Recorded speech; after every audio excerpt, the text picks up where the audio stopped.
Melanin Legacy, SH, debate their perspectives on gender roles.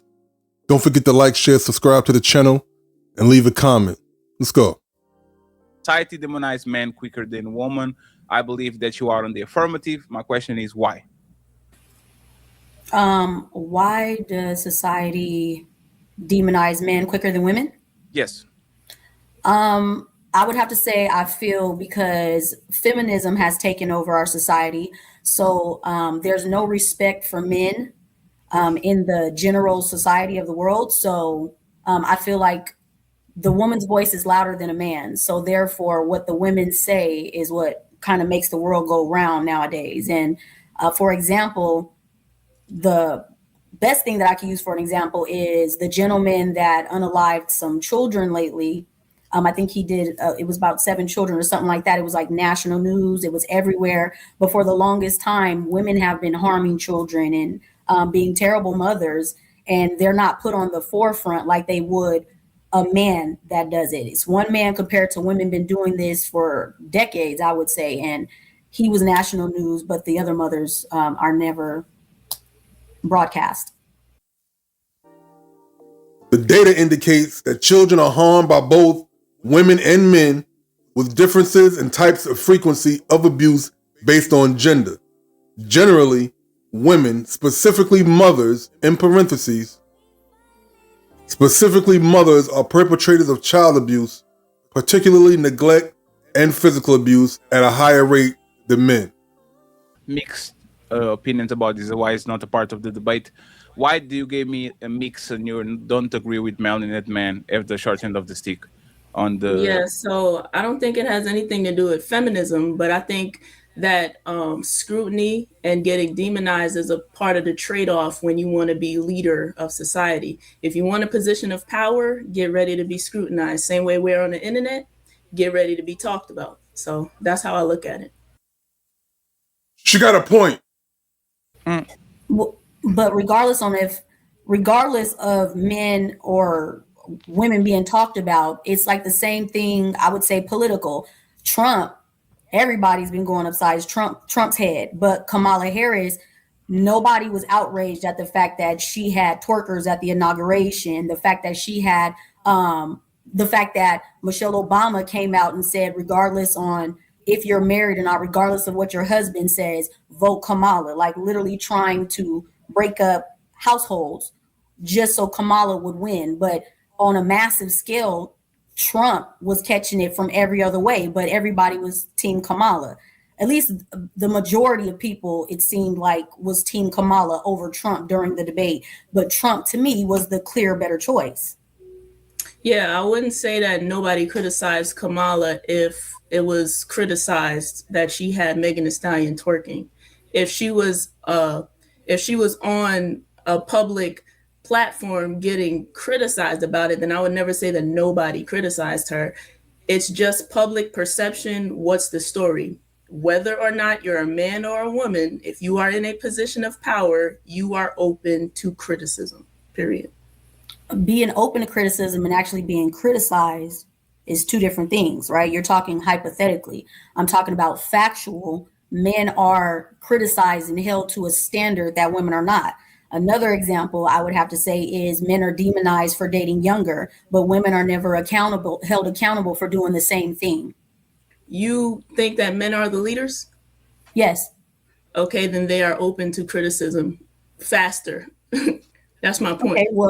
Okay, so from that angle, why don't women allow for the leaders to criticize or correct them? As far as Black women, a Black man can't tell a Black woman anything to correct her, whether it be cleavage, the way she's wearing, where she should go, what she should do. So why don't women allow for the leaders to correct them? I ask you, do you believe the men are the leaders? I don't think they are. That's why I say that. I don't think so, because I don't think they're automatically leaders. Shut up, silly woman. You don't think that men are the leaders? Then who's leading the world? Why is there such a fight against the patriarchy if men aren't the natural leaders? And what does she keep rubbing on her lips? So you think women are automatic leaders? I think anybody who has a leadership skill is an automatic leader, yes. So you don't have, you're in the middle. It's not man or woman. It's just whoever can do the job. Exactly. So what would be some of the jobs that a man or a woman could do that pushes forward society?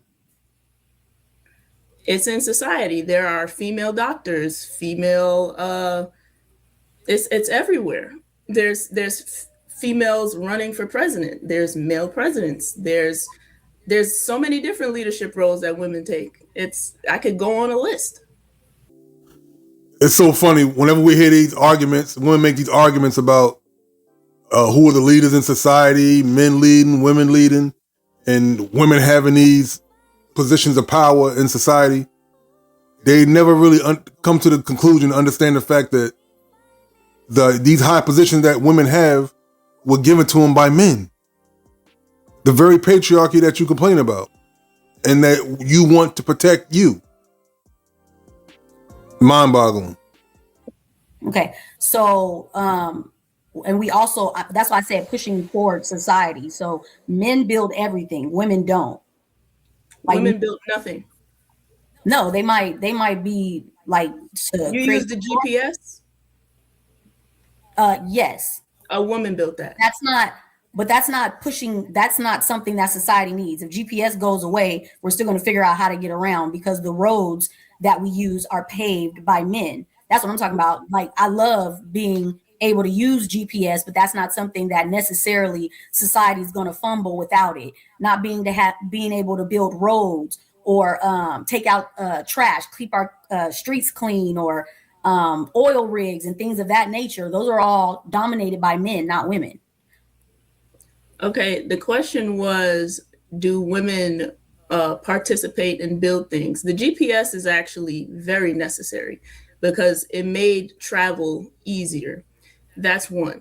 There are so many other inventions that women did that I'm not going to list, but the question is about whether women contribute to society.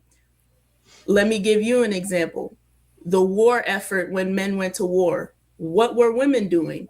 In factories doing these same jobs that you are saying that women can't do. So what do you say to that? What were they doing in factories? What jobs? And well, before you even answer that, I would like to point out that you're talking about something that they had to do because they didn't have any other choice because men were at war, which was the bigger problem. Because if men didn't go to war and we were dominated, we would have been like little sex toys to our captors. So does that really even count? Because you're in there because your man is at war doing a bigger job. We would have been sex toys to our captors? Yeah, women can take on men. Chill. We would have been sex toys to okay.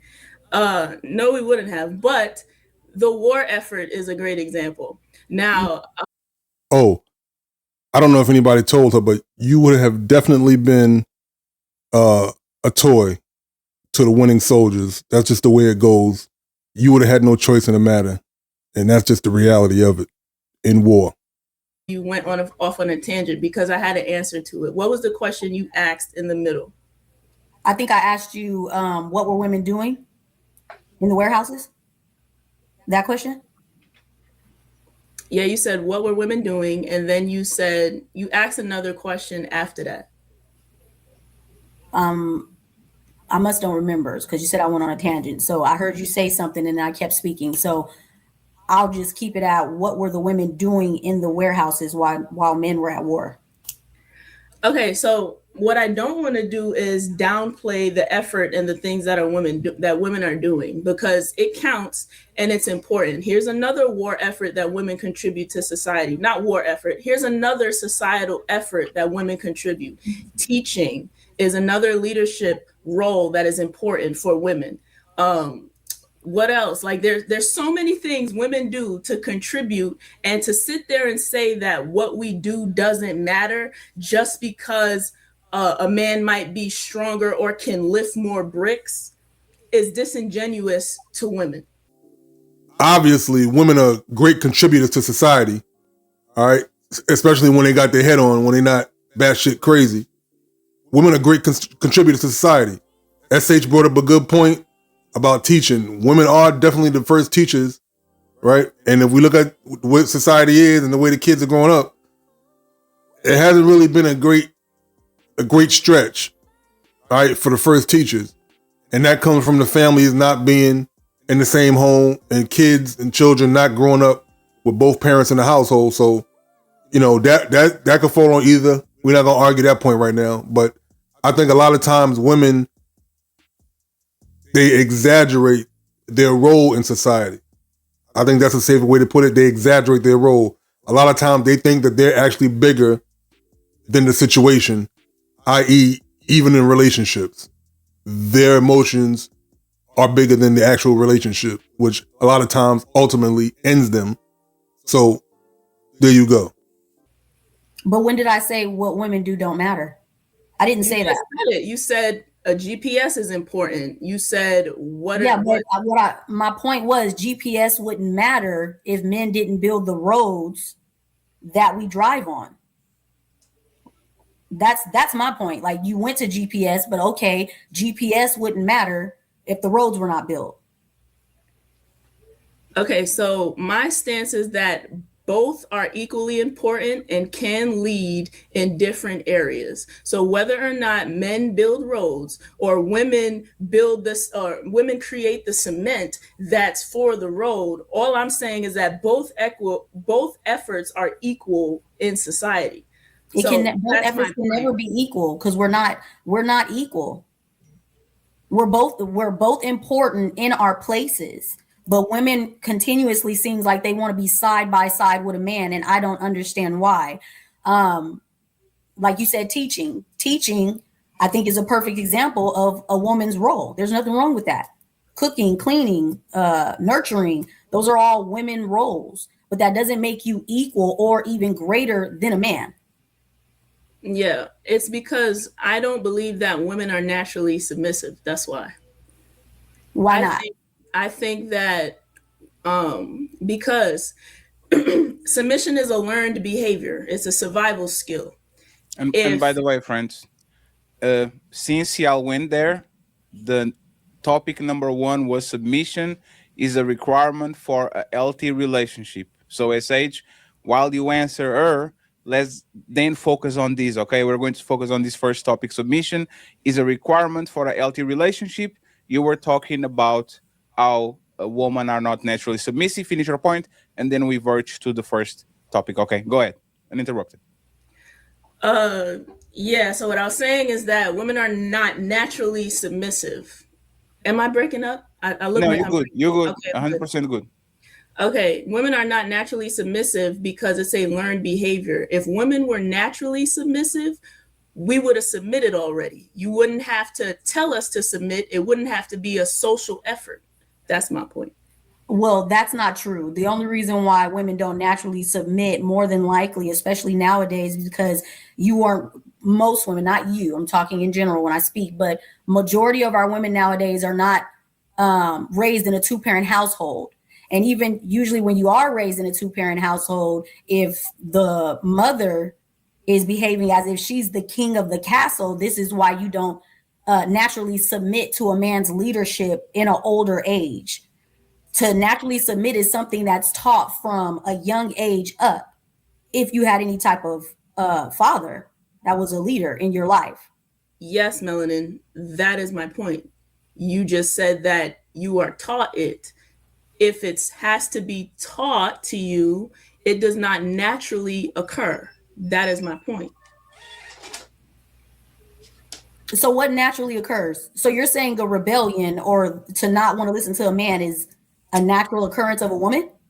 No, I just don't think it's natural to yield your authority or power to another human being. I don't think that happens in nature. I think that happens when you are trying to survive. You feel like you need somebody. Maybe you're in a jail situation or you need somebody else's money. That's where submission would happen because it's a necessity. But if you have to teach it, then it's not nature. So we can't argue and say it is in a woman's nature to be submissive. If it's nature and natural, we would have done it already. We wouldn't have Melanin Legacy saying you need to submit because it would have just happened.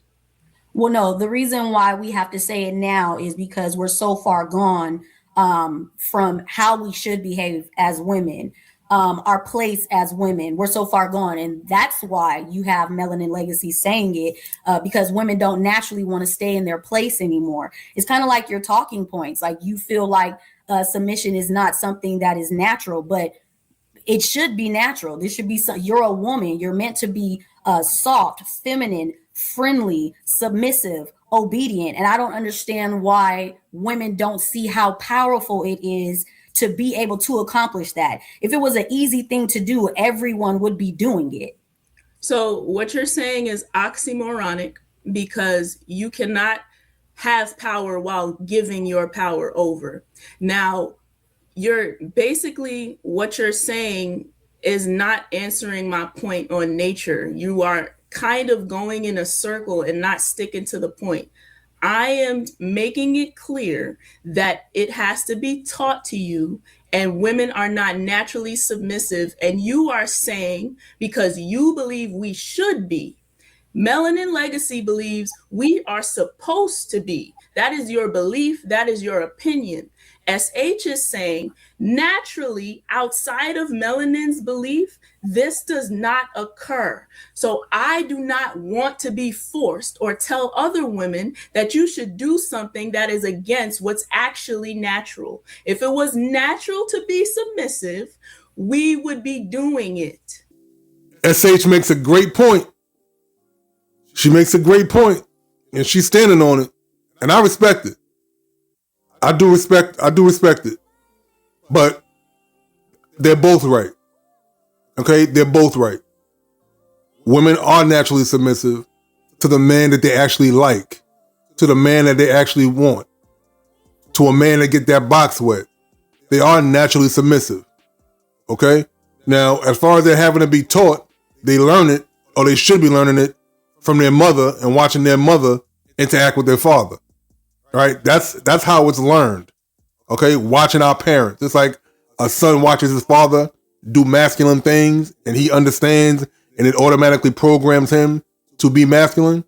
The same thing with a woman. She will be submissive naturally to a man that she actually wants. Okay? And that's just the way it is. Women are also naturally rebellious. All right? Two things can be true at the same time. Two things can be true at the same time. And that very man that they were submissive to in year 1, by year 3, they can be rebellious based off the way they wake up or what side of the pillow, the side of the bed they wake up on. That's just the way they operate. Funny and fickle. See, a king don't need a king to be a queen, but a queen need a king to be a queen. Don't forget to like, share, subscribe to the channel. All right? Go to Fatty's channel, watch the full stream. Catch you on the next one, man. Leave a comment.